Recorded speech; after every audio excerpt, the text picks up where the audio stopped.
Salut à toi. Alors aujourd'hui, j'aimerais te parler d'amélioration des petits pas, d'amélioration constante mais durable. En effet, je vois énormément de personnes tous les jours qui disent voilà, demain je vais écrire, je vais commencer à écrire un livre, j'aimerais tellement publier un livre quelque part, j'aimerais tellement créer ma propre entreprise, ma propre société et je n'ai pas encore fait. J'aimerais tellement avoir peut-être une formation vidéo ou bien simplement économiser pour m'acheter une maison. Demain, je vais commencer à faire du sport. Demain, je vais m'inscrire à la salle de gym pas très loin de chez moi.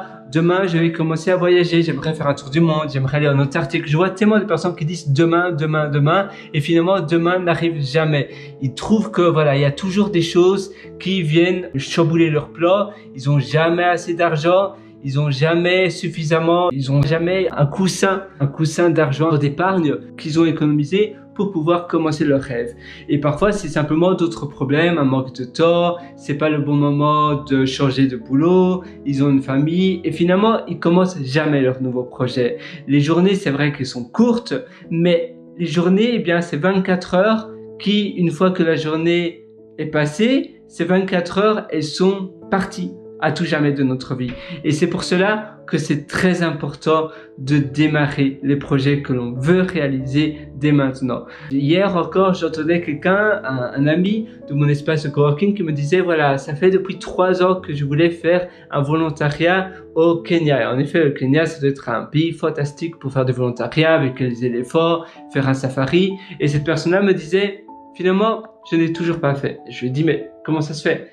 Eh bien voilà, il y a toujours le boulot, il y a d'autres choses qui viennent s'incruster dans ton quotidien et c'est un peu comme des bâtons dans les roues et ça t'empêche de faire ce que toi tu veux vraiment faire. Et je parlais aussi des finances. On dit toujours voilà, qu'est-ce que c'est ton fucking money? Ton fucking money, c'est une expression anglo-saxonne qui veut dire voilà, une fois que tu as assez d'argent pour dire, on va dire fuck you, assez d'argent pour vivre ta vie, rêver ta vie de tes rêves et finalement t'envoler par tes propres ailes. Et la plupart disent oh voilà, il me faut 5000 € par mois et ça c'est ma fucking money et après je pourrai réaliser tout ce que je veux réaliser. Et finalement c'est jamais assez. Il y a toujours, voilà, on paye toujours plus d'impôts, on a toujours d'autres finances et parfois malheureusement ça s'appelle le lifestyle inflation. Souvent qu'on gagne plus, on dépense plus. Et donc au plus on gagne, au plus on va dépenser de l'argent. Et alors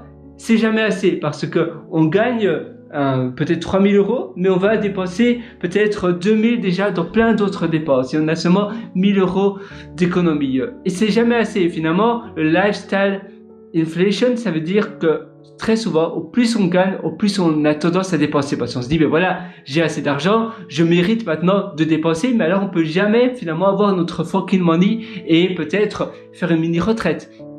Le concept de mini-retraite qui a été, je pense, du moins popularisé par Tim Ferriss dans son livre La semaine de 4 heures, avoir une mini-retraite par exemple de 6 mois tous les 2 ans, c'est un principe très chouette. D'ailleurs moi-même j'ai fait une année, 6 mois sabbatique, 6 mois sans solde.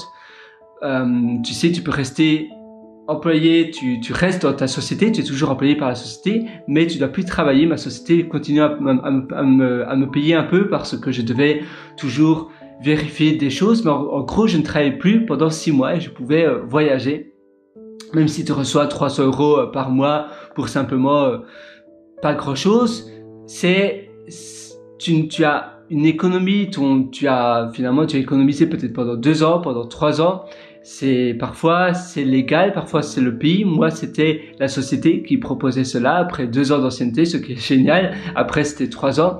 Et donc quand tu as la chance de pouvoir faire cela, eh bien tu peux voyager un peu partout dans le monde et aussi finalement apprendre davantage d'autres connaissances. Pour ma part, j'ai créé plein d'autres projets open source de programmation et j'ai appris plein de nouvelles connaissances en programmation que je ne connaissais même pas parce que je suis développeur informatique.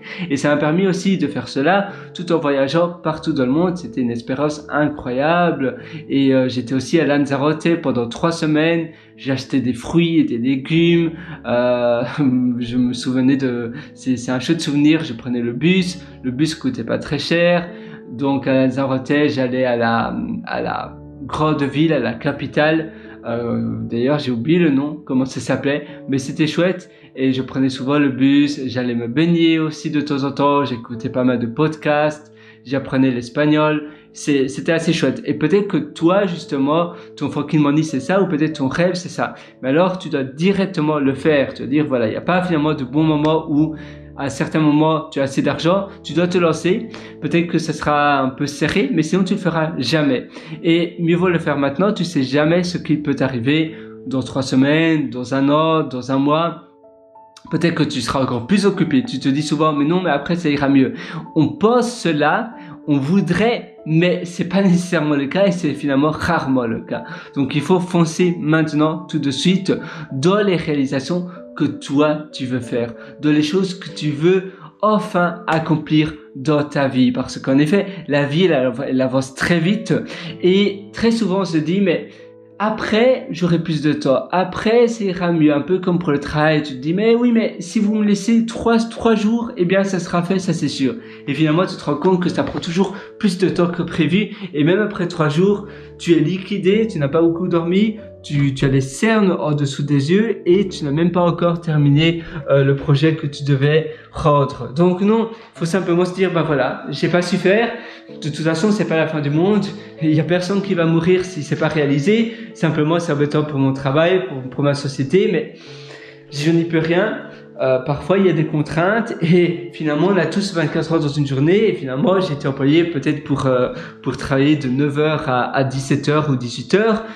Si c'est pas terminé, même si je travaille tous les jours jusqu'à 21h et que ce n'est pas terminé, eh bien, voilà, qu'est-ce qu'on peut faire? Et c'est vrai que parfois, moi aussi, pour ma part, j'ai travaillé aussi très souvent, et encore maintenant, très souvent, je travaille parfois à partir de 7h du matin jusqu'à 22h, 23h. Mais à un moment donné, tu adores ton travail, mais il y a des limites. Et il faut connaître ces limites. Il faut connaître aussi que le temps est limité et il faut savoir qu'est-ce qui te fait plaisir. Et donc, prioriser d'abord les choses qui te font plaisir pour avoir de l'énergie positive en toi, pour bien te sentir, pour être positif, pour être finalement le contraire de négatif ou pessimiste. Justement, la vie, elle est belle, elle mérite d'être dévorée à pleines dents. Et c'est pour cela que tu dois vraiment identifier toutes les choses qui sont importantes pour toi. Les choses qui sont réellement, qui te rendent réellement heureuse.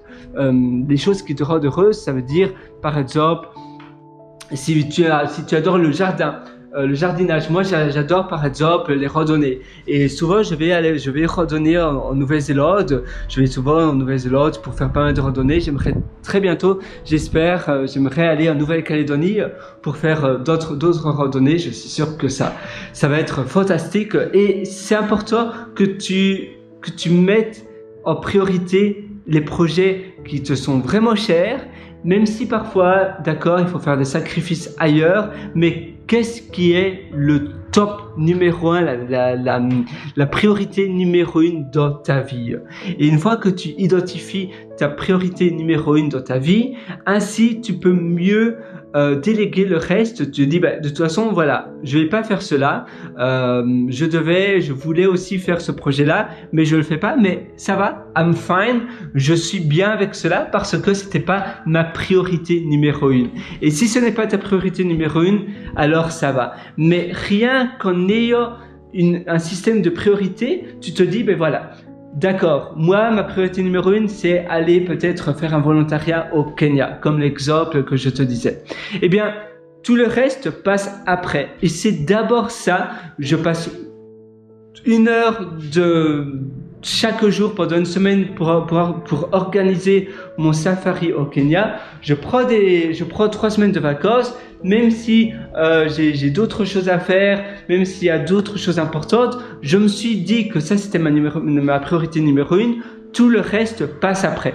Et en ayant un système de prioritisation, ça va te permettre de pouvoir donner davantage d'importance à tes projets qui te sont chers. Et vu que tu t'es donné comme priorité, voilà, ça c'est priorité numéro 1, ainsi tu sais qu'est-ce qui est important et qu'est-ce qui est moins important. Et après, une fois que tu as fait ton volontariat au Kenya, par exemple, une expérience formidable que tu auras fait, eh bien, tu vas premièrement ressortir de là, ressortir de ce voyage boosté, reboosté, avec peut-être plein d'informations, peut-être que tu auras d'autres idées, peut-être que tu seras aussi mieux quoi faire de ta vie si tu es un peu perdu. Peut-être que tu te dis, mais voilà, j'ai fait une rencontre, j'ai rencontré cette personne-là et maintenant je sais où je veux aller, je sais ce qui est bon pour moi et je sais l'étape prochaine de ma vie. Même si peut-être tu n'auras pas fait spécialement des rencontres bien très importantes, mais tu auras fait ce voyage incroyable, tu retournes chez toi, de retour, boum, et bien après ça sera tu vas voir qu'est-ce qui est ma prochaine priorité numéro 1. Ma prochaine priorité numéro 1, c'est peut-être créer une start-up peut-être de dématérialisation du ticket de caisse. Donc ça veut dire que dans tous les magasins, bon ça dépend, apparemment en France il y avait encore l'obligation de donner le ticket de caisse en papier jusqu'au 1er janvier 2023, ça me paraît un peu aberrant. Dans la plupart des pays, c'était pas du tout le cas. Apparemment, c'est une ancienne loi, très très ancienne apparemment. Mais maintenant, il y a pas mal d'applications que je vois en France qui sortent pour dématérialiser le ticket de caisse. C'est assez marrant parce que quand tu vas à l'étranger, dans plein d'autres pays, il y a des applications beaucoup plus performantes parce qu'ils n'ont pas vraiment le principe du ticket de caisse en papier. Ça se met directement, soit sur ta wallet, sur ton application, par exemple, du supermarché comme Carrefour, ça se met automatiquement sur l'app Carrefour, ou bien peut-être ici, très souvent, ton ticket de caisse. En fait, tu n'en as pas vraiment. Les applications bancaires le font automatiquement pour toi et ils mettent le nom du magasin avec le petit logo, etc. Et finalement, ça fait le job très bien. Attends, je ne sais pas si je peux te montrer. Et ainsi, finalement, c'est ça ton ticket de caisse. Il n'y a pas vraiment de besoin, mais peut-être que toi, dans le pays où tu habites, il y a cette contrainte et donc ça te donne tu veux absolument résoudre ce problème pénible et tu as alors l'ambition de peut-être créer une start-up dedans. Peut-être, je ne sais pas pourquoi je parle de dématérialisation du ticket de caisse. Récemment, j'ai lu un article sur cela, c'est peut-être pour ça. Et donc, voilà, peut-être que ça, c'est ton but. Et donc, ça sera ta prochaine priorité numéro 1. Ou bien ta prochaine priorité numéro 1 après, ça sera peut-être déménager dans une autre ville. Ou peut-être que ça sera te spécialiser dans la cuisine. Tu vois, ici, par exemple, j'ai mon application de banque. Je ne sais pas si tu vois bien. Et tu vois directement les logos des magasins, etc. Et donc, tu vois Apple... Là, GYG, Cosmetics Gomas, c'est pour les burritos, Chemist Warehouse. Et donc, c'est très facile de traquer tes finances comme ça. Et tu as aussi tu vois les noms des magasins, etc. Et après, tu peux voir toutes les dépenses que tu as fait, total spent dans ce magasin-là. Tu peux voir le nombre de transactions. Normalement, si tu cliques, là, apparemment, ça se met pas. Mais, et tu as les insights. Donc tu peux voir où j'ai voyagé, où je dépense le plus. Donc voilà, c'est très très pratique. Ça par exemple, l'application. Et alors, voilà, pour moi c'est plus ou moins ça mon ticket de caisse. Parce que les magasins n'offrent pas que très rarement de tickets de caisse. Tu vois les magasins, c'est les supermarchés en Australie. C'est similaire à Carrefour et Grand Prix, comment ça s'appelle, Auchan. Donc tu vois, voilà, Franprix, Auchan, et voilà, ici c'est Hooli, c'est Coles. Donc tu vois, ça c'est simplement pour l'exemple. Et ainsi, après, ça sera une autre priorité numéro 1. Et une fois que tu auras accompli cette priorité-là, tu feras autre chose. Une formation en ligne peut-être que tu voudras après le jardinage, ce sera une formation en ligne pour savoir comment bien cultiver ces carottes sur un balcon. Et ça sera ta prochaine priorité numéro 1. Et comme ça, tu seras jamais perdu. Tu sauras toujours où aller. Tu sauras toujours qu'est-ce qui est ma priorité numéro 1 et donc tu te sentiras pas très bien de procrastiner ou de remettre au lendemain parce que tu sais, non, de toute façon, ma priorité numéro 1 passe avant tout le reste. C'est ça ou rien d'autre. Et après, je vais peut-être faire autre chose. Après, peut-être que je vais passer à l'étape suivante. Mais d'abord, c'est ma priorité numéro 1. Voilà, moi je te souhaite tout le meilleur. D'ailleurs, en parlant d'une chose, je lisais aussi le livre The One Thing, qui est d'ailleurs pas mal, que je te conseille de lire également. Et si tu veux aller encore plus loin dans ton amélioration quotidienne et surtout dans la productivité, pour que tu puisses faire tout ce que tu veux faire de manière plus rapide, tout en appréciant beaucoup plus ce que tu fais, en te sentant plus épanoui dans tes journées. Je t'ai concocté un atelier qui se trouve sur mon site pierrewriter.com, pierrewriter.com. Cet atelier s'appelle Immersion profonde, la méthode DEEP. Et donc, dans la méthode DEEP, Immersion profonde, je te parle des pôles d'activité, je te parle de comment tu peux avoir une journée équilibrée et comment tu peux justement joindre tout, ça veut dire différents pôles d'activité avec les priorités également dans une journée et comment tu peux faire beaucoup plus en ayant plus de temps libre et en te sentant beaucoup mieux. C'est ça le plus important. Le plus important n'est pas d'être plus productif, c'est de faire plus en te sentant mieux et en étant plus épanoui. C'est ça le plus important. Si tu fais beaucoup plus mais que tes journées sont misérables et que tu n'aimes pas tes journées, à quoi bon? Et c'est pour cela que j'ai concocté l'atelier Immersion profonde. Et d'ailleurs, on parle aussi du fait d'être, par exemple, sur l'ordinateur du matin au soir. Tu penses que tu es beaucoup plus productif, tu es tout le temps sur l'ordinateur, mais à la fin de la journée, tu vas te sentir mal, tu vas te sentir un peu déprimé. Tu vois, là, tous les jours, devant mon ordinateur, après, ta vie est tout sauf équilibrée et c'est pas sain.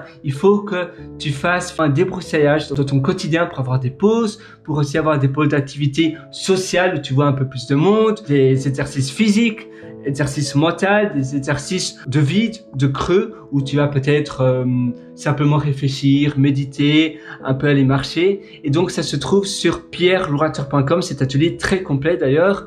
Tu as un lien qui s'appelle Mes méthodologies sur pierrewriter.com et tu pourras acquérir mon atelier Immersion profonde. Et d'ailleurs tu peux aller voir si l'offre est encore disponible. Je mets de temps en temps, souvent 3 fois par an maximum, une offre très avantageuse. Tu vas même être très surpris. Je suis désolé si d'ailleurs j'espère que tu vas pas avoir un arrêt cardiaque parce que c'est une belle offre. Donc, Immersion profonde sur pierrewriter.com. Moi, je te souhaite tout le meilleur et une excellente vie. J'espère vraiment que tu vas finalement pouvoir faire tes projets en temps et en heure parce que tu le mérites vraiment. Finalement, tout est possible. Il suffit de le vouloir avec un bon système d'organisation. C'est pour cela que je voulais vraiment te faire cette session avec toi. À une prochaine. Ciao.